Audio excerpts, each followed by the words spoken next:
नमस्कार दोस्तों, कैसे आप लोग। उम्मीद करते हैं कि आप लोग बहुत ही अच्छे होंगे। दोस्तों, आज मैं आपको एक छोटी सी कहानी सुनाऊंगा और इस कहानी को सुनकर आप अपने जीवन में संघर्ष कीजिएगा और अपने जीवन में उतारिएगा कि ये कहानी कैसा लगा, और कमेंट भी करके आप लोग बताइएगा।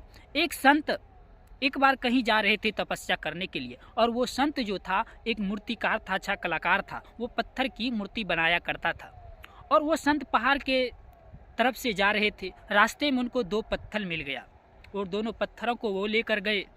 जब वो अपनी कुटिया पर पहुंचते हैं तो वो पत्थर को छेनी हथौड़े से उनकी आकार बनाने लगते हैं, यानी भगवान की आकार उस पत्थर पर वो बनाने लगते हैं।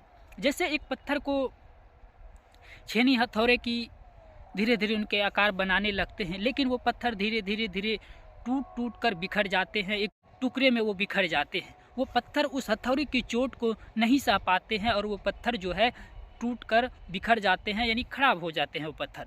और दूसरा पत्थर था, और वो पत्थर को फिर संत ने लिया और उस पत्थर को भी हथौड़ी और छेनी के माध्यम से उसमें भगवान की आकृति बनाने लगा। और जब वो आकृति, वो पत्थर धीरे धीरे एक भगवान की रूप ले लिया और वो भगवान के स्वरूप दिखने लगा। और उस पत्थर में संत ने भगवान बुद्ध की प्रतिमा उतार दिए, उनकी भगवान बुद्ध की वो मूर्ति बना दी उस पत्थर से। और उस पत्थर को उस संत ने क्या किया, वो पत्थर को, जो मूर्ति बन गया पत्थर, उनको जाके उसने मंदिर में रख दिया। और मंदिर में रखने के बाद उनकी पूजा होने लगा। और जो पत्थर टूट गया था, बिखर गया था, उस पत्थर को मंदिर के आगे में एक छोटी सी जगह पर उनको रख दिया गया। और लोग क्या करने लगा, जब लोग पूजा करने आते थे, जो अंदर में पत्थर थे भगवान की मूर्ति बनाया हुआ, उस पर लोग फूल चढ़ाते थे, अगरबत्ती दिखाते थे, प्रसाद चढ़ाते थे।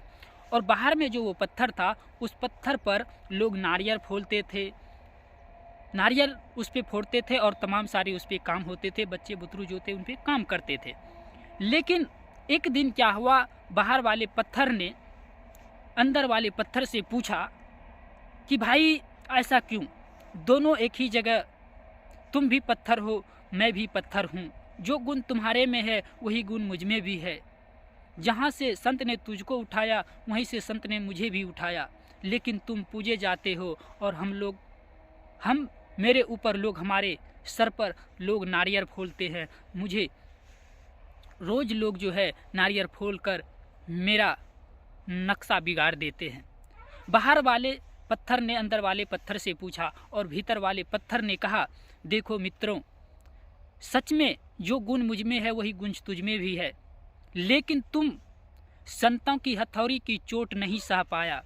अगर तुम उस दिन संत की छेनी हथौड़े की चोट को तुम सहन कर लेते तो तुम भी आज तुम ही अंदर होते और तुम्हारे साथ फूल पत्ती पूजा और लोग तुमको प्रणाम करते। तुम हथौड़ी और छेनी की चोट नहीं सह पाया, इसीलिए तुम्हें बाहर में रखा गया। और देखो, मैंने उस संत की छेनी हथौड़े की चोट को मैंने सहन किया तो मेरे ऊपर भगवान की आकृति बन गया और मैं भगवान के स्वरूप बन गया हूँ। दोस्तों, आपके भी जीवन में यही काम हो रहा है। इंसान के जीवन में भी यही छेनी और हथौड़े की चोट की समस्या आते हैं। और जो इंसान ये संत की छेनी और हथौड़े की चोट सह लेते हैं, समस्या को झेल लेते हैं, वो संत रूपी भगवान बन जाते हैं। और जो नहीं समस्या को और अपनी कठिनाइयों को झेल पाते हैं, वो बाहर में पत्थर पर नारियल फोड़ने वाले व्यक्ति बन जाते हैं।